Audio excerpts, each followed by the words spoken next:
Hello hi വണക്കം മക്കളെ വണക്കം. അങ്ങനെ ഇന്ന് ഭരതനാട്യം എന്ന സിനിമയാണ് കണ്ടത്.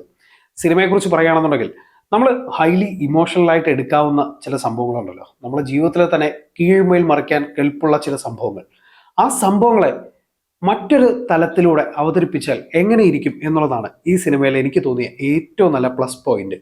കാരണം ഒരു ഫാമിലിയിലേക്ക് കടന്നു ചെന്ന് കഴിഞ്ഞാൽ അവിടെ ഒരു കോൺഫ്ലിക്റ്റ് ഉണ്ടാവുകയാണെങ്കിൽ അതിനെ ഇമോഷണലി കണക്ട് ചെയ്യുക എന്നുള്ളതാണ് ഏറ്റവും വലിയ കാര്യം.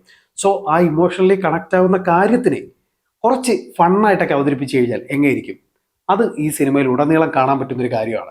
സോ സിനിമയിലേക്ക് വരികയാണെന്നുണ്ടെങ്കിൽ സിനിമയിലെ പ്രധാന കഥാപാത്രങ്ങളെ അവതരിപ്പിച്ചിരിക്കുന്നത് സൈജു കുറുപ്പ്, സായ് കുമാർ, കലാരഞ്ജിനി, അഭിറാം, ശ്രുതി സുരേഷ്, നന്ദു പൊതുവാൾ, ഗംഗമീര, ശ്രീജ രവി, ദിവ്യ, സലിം ഹസൻ, മണികണ്ഠൻ പട്ടാമ്പി, പിന്നെ ട്വിൻസ് ആയിട്ടെത്തുന്ന അജയ് ഘോഷും അരുൺ ഘോഷും. അവരുടെ ഒറിജിനൽ പേരറിയില്ല. ആൻഡ് കൃഷ്ണദാസ് മുരളി, പുള്ളിയാണ് ഈ സിനിമയുടെ ഡയറക്ടർ.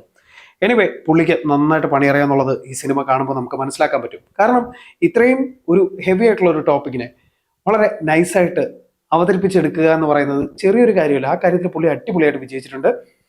പിന്നെ പെർഫോമൻസുകളിലേക്ക് വരികയാണെന്നുണ്ടെങ്കിൽ first of all Sai Kumar ഒരുപാട് കാലത്തിന് ശേഷമാണ് അദ്ദേഹത്തിന്റെ ഒരു നൈസായിട്ടുള്ള ഒരു ഫണ്ണി ടച്ചുള്ള ഒരു കഥാപാത്രം.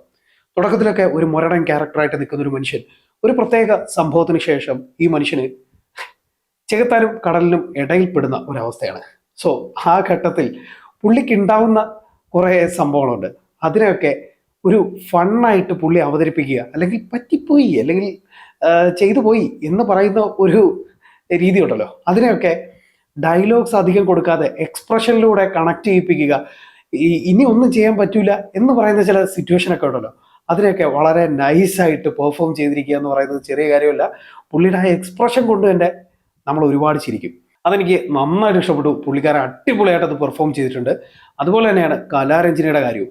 കലാരഞ്ജനിയുടെ സൗണ്ട് ആ ഒരു ഒരു പ്രത്യേക ഹസ്കി ആയിട്ടുള്ള ഒരു വോയിസ് ആണ്. പക്ഷെ ആ വോയിസ് വെച്ചിട്ട് പുള്ളിക്കാരിയുടെ എൻ്റെ അമ്മ ഒന്ന് രണ്ട് ഏരിയയിലുള്ള ഒരു പെർഫോമൻസ് ഉണ്ട്. സത്യം പറഞ്ഞാൽ കൽപ്പന ചേച്ചിയിലേക്ക് ഓർമ്മ വന്ന ആ ഒരു രീതിയായിരുന്നു. ഭയങ്കര കിടിലുമായിട്ടായിരുന്നു അത് ചെയ്തു വെച്ചിരുന്നത്. എൻ്റെ അമ്മ ഒരു രക്ഷയില്ല. പ്രത്യേകിച്ച് സായ് കുമാർ ഈ കലാരഞ്ജനിയുമായിട്ട് ഭക്ഷണം കഴിക്കാൻ വന്നിരിക്കുന്ന ഒരു സീനുണ്ട്. ആ സമയത്ത് എക്സ്പ്രഷനും ഡയലോഗ്സും അവർ പെർഫോം ചെയ്യുന്ന രീതിയൊക്കെ ഭയങ്കര കിടുവായിട്ടുണ്ട്. ദെൻ പിന്നെ അങ്ങോട്ട് നോക്കുമ്പോഴത്തേക്ക് ദിവ്യയുടെ ഒരു ക്യാരക്ടർ അവർ തുടക്കത്തിൽ ഇങ്ങനെ കുറച്ച് ഇതായിട്ട് കാണിക്കുന്നുണ്ടെങ്കിലും പിന്നീട് അങ്ങോട്ട് പോകുമ്പോൾ അവരുടെ ക്യാരക്ടർ ഉണ്ടാകുന്ന ഒരു ചേഞ്ചസും ആ ഒരു മെച്യൂരിറ്റിയും ഒക്കെ നൈസായിരുന്നു. നന്ദു പൊതുവാൾ നൈസായിട്ട് പെർഫോം ചെയ്തിട്ടുണ്ട്. പിന്നെ നമ്മുടെയൊക്കെ നാട്ടിൽ ഒരു തൊഴുത്തിക്കുത്തി എന്ന് പറയുന്ന ഒരുത്തനെ നമ്മൾ പലപ്പോഴും കണ്ടിട്ടുണ്ടാവും, അല്ലെങ്കിൽ നമ്മുടെ ചുറ്റുപാടും തന്നെ അങ്ങനെ ഒരാളുണ്ടാവും. ആ ഒരാളിനെ അതുപോലെ പറിച്ചെടുത്ത് വെച്ചിരിക്കുകയാണ് അഭിറാം.